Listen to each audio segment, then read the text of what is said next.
Hi, I'm Karen with Empowering True Health, and I want to share with you an article that I wrote a while back for a research class that I was involved in, and it's called Live Long and Live Strong. We all have on this goal of living a long time, and so this looks into a little bit about that and some of the places that are able to do that. I do have references for this article, but obviously for sharing purposes here, I'm not going to include them. This article, for those of you who subscribe to my newsletter, has been in my newsletter, so you've already got those references. So if you are interested in future articles that are referenced, you can subscribe to my free newsletter at my website, empoweringtruehealth.com. So live long and strong. You hope to live a long and healthy life right to the end. At the same time, your goal fades when you realize your end of life may result in nursing home care. This may be because your body becomes too weak to perform daily tasks independently, or you may have health conditions such as heart disease or diabetes that prohibit you from being at home. A study looked at the average stay in a nursing home and found it to be relatively short. 53% of the residents died within 6 months and 65% within a year. The median stay for men was 3 months and for women was 8 months before death. The American Senior Housing Association offers a little more optimistic look, stating that 30% of those entering a nursing home will die within the first year. This tells you that your goal should be to stay out of a nursing home. But how do you do that? Keep your body strong by exercising to prevent falls and eating a whole food, plant-based eating pattern are the obvious points I would suggest. But is it that simple?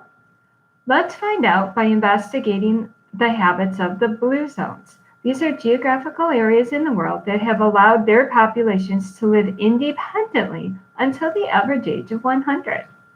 So the first blue zone is Greece. Actually, Icaria, Greece. Overall, the people eat a traditional Mediterranean diet. This includes a high percentage of fruits and vegetables, as well as legumes, fish, red meats, potatoes, olive oil, some pasta, and grains. They drink moderate, although moderate is unclear as to exactly how much that means, amounts of wine and coffee, as well as herbal tea. Religion is important to them, and as a part of their practice, they do fast throughout the year. The people on the island are active and will do their own gardening and yard work in addition to walking. A high percentage of the population is married and they value social connections. They take afternoon naps and have low levels of stress and depression. Many of them smoke but have given up the habit. A second blue zone is Okinawa, Japan. The people here eat a very traditional diet and they consume foods that are nutritionally dense, which means they're very healthy and full of nutrients, but yet low in calories. Sweet potatoes, legumes, and vegetables comprise the highest percentage of their diet. It's also rich in soy products. They eat minimal amounts of fish, meat, poultry, and dairy. Salt's not used, so instead they use herbs such as turmeric and ginger. They do consume alcohol. The Okinawa have a strong sense of family and worship their ancestors. They also have a strong social support system that contains family, friends, and neighbors who have common interests and will support each other emotionally and financially. In addition, they maintain a sense of purpose and continue to feel that as they age, they have responsibilities and a reason for getting up each morning. They have low levels of stress and are physically active with activities like walking and gardening.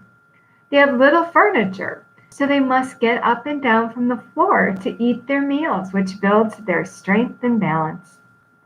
The next blue zone is Loma Linda, California, and its residents have an exceptionally long lifespan. Their diet is plant-based and they consume little meat, and the meat they do consume is considered a side dish. They drink a lot of water. Some specifics of the diet include nuts, fruits, vegetables, whole grains, legumes, and soy. Their focus is low in salt, sugar, and refined grains, and they do not drink alcohol. For the people of Loma Linda, honoring the Sabbath is important. During this time, they focus on family, friends, God, and nature to relieve stress. This also helps strengthen their social networks, which is also very important to them. They spend much of their time with others who have the same values and habits as they do. They volunteer and help others for a sense of purpose. Spending out time outdoors and engaging in physical activities such as walking is also a part of their lifestyle. In addition, they get regular amounts of sleep and don't smoke. The Seventh-day Adventists who live outside of Loma Linda is the fourth blue zone. They use their belief in God as their foundation for their diet and lifestyle habits.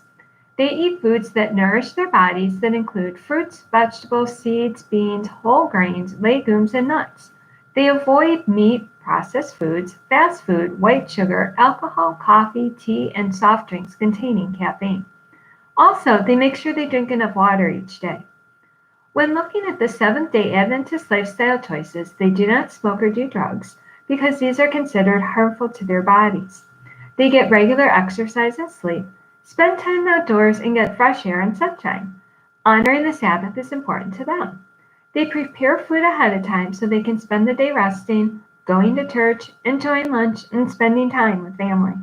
This allows them to enhance their strong social connections and reduce stress. The final blue zone is the Nicoya Peninsula. The people here eat the most meat, egg, and corn of any blue zone. The main part of their diet is squash, corn, white rice, and black beans. They include dairy in their diet as well as added fat such as mayonnaise. They eat fruits native to the area and drink coffee that may be sweetened with raw cane sugar. The water they drink is high in minerals, including calcium, and some attribute this to fewer falls and broken bones in the elderly. Vitamins and supplements are not used. The smallest meal they eat is in the evening, and the largest is breakfast. People in this area remain active throughout their lives, caring for their home and yard. They're connected to their family, friends, and church, and this gives them a sense of belonging and purpose. The elders live with children and grandchildren and enjoy visiting neighbors and laughing. They spend appropriate amounts of time in the sun so their bodies can produce vitamin D.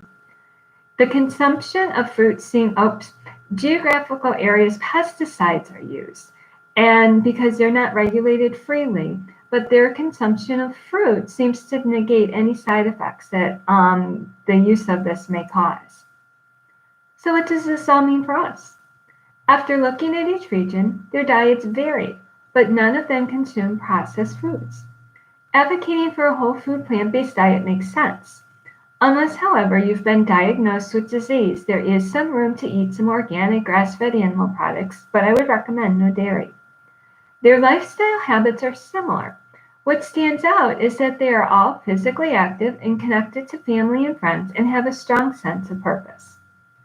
Ultimately, a plan for living long and strong for each of us should involve a healthy diet and positive lifestyle choices, with the goal of living independently to be 100 or beyond.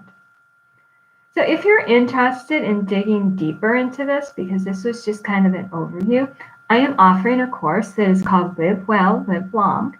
If you go to my website, again, empowering2health.com, under the purchase tab, it is listed and you can see the current upcoming date that it's going to be offered. If nothing is there and you're interested in the class, send me an email, Karen@empowering2health.com, and I will get back to you and let you know when it's going to be offered again. So have a great day. Be healthy. Please be sure to like the video if you actually liked it, share it with others, and please, I hope you subscribe to the Empowering 2 Health YouTube channel.